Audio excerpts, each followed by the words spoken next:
Kita awali informasi pertama, Saudara Polisi masih mendalami motif penembakan Kasat Reskrim Polres Solok Selatan, AKP Rianto Ulil Ansar.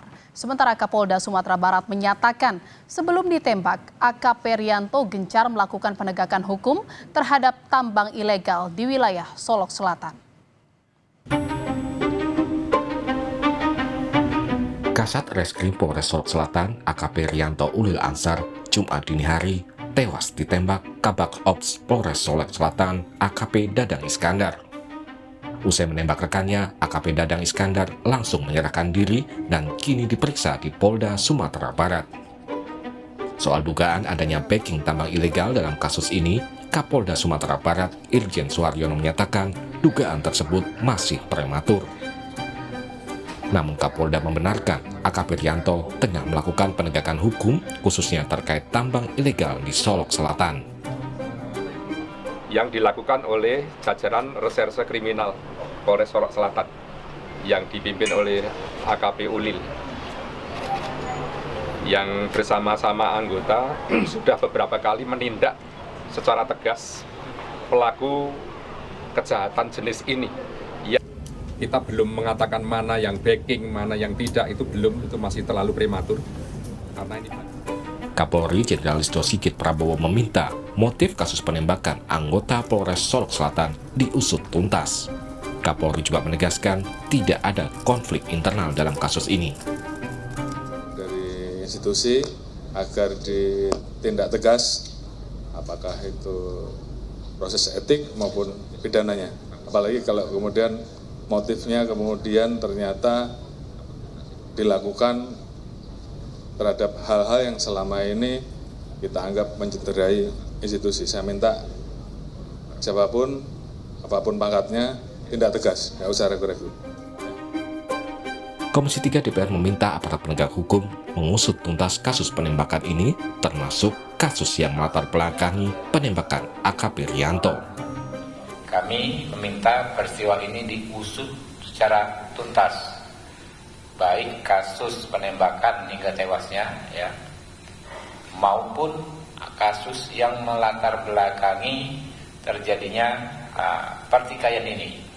Info yang kami dapat adalah terkait dengan penindakan penambangan ilegal tipe galian C. Hal senada diungkap Komisioner Kompolnas Khoirul Anam. Khoirul meminta polisi menyelidiki dugaan motif penembakan terkait dengan penertiban tambang ilegal.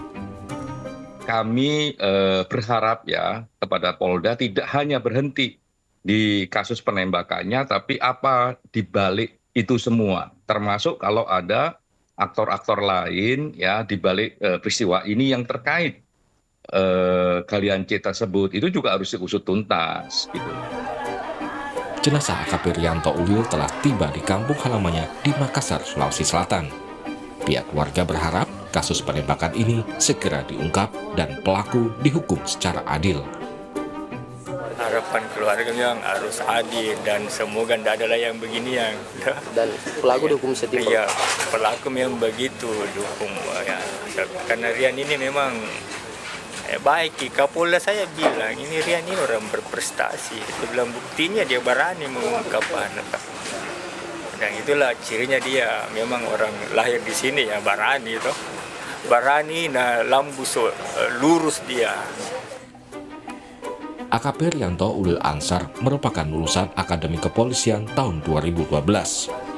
AKP Rianto mulai menjabat Kasat Reskrim Polres Solok Selatan sejak 24 November tahun 2023 lalu.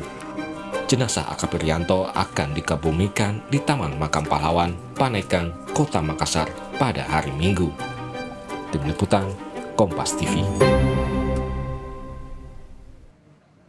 Dan saudara, untuk mengetahui perkembangan kasus polisi tembak polisi, kita telah terhubung dengan jurnalis Kompas TV, Rio Johannes di Padang, Sumatera Barat. Selamat siang Rio, bagaimana pemeriksaan terhadap pelaku penembakan saat ini?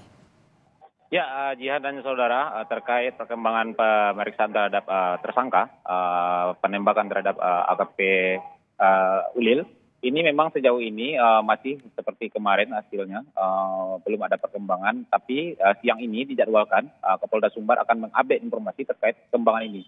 Jawabkan dalam 30 menit ini, Polda Sumbar akan menggelar jumpa pers terkait perkembangan penyelidikan terhadap AKP Dadang yang menjadi tersangka dalam kasus ini. Jumpa pers akan digelar di lobi Mapolda Sumbar dan sudah persiapan sudah dilakukan. Dan terkait ini juga dapat saya sampaikan bahwasanya ada beberapa pertanyaan dari Komisi 3 terkait penanganan dari tersangka ini sendiri. Itu Kabid Humas Polda Sumbar, Kombes Pol Dwi Sulistiawan itu kepada saya menyatakan bahwasanya memang dalam penanganan sedikit longgar karena memang tersangka ini menyerahkan diri sendiri, datang sendiri ke Mapolda Sumbar dan saat kejadian itu kejiwaannya terganggu, bukan gangguan jiwa tapi terganggu karena dia sudah menghabisi rekannya sendiri, sehingga dalam pemeriksaan dilakukan pendekatan secara persuasif agar tersangka ini lebih terbuka. Memang tidak dilakukan pemborgolan dan juga terlihat di foto beberapa yang viral di media sosial itu tersangka merokok. Memang itu dilakukan agar dia rileks dan bisa bercerita panjang lebar dan jujur kepada penyidik. Demikian, Jihad. Baik, terima kasih. Saat ini penyelidikan masih terus dilakukan di Polda Sumatera Barat. Terima kasih atas laporan Anda, jurnalis Kompas TV Rio Johannes dari Padang, Sumatera Barat. Selamat bertugas kembali.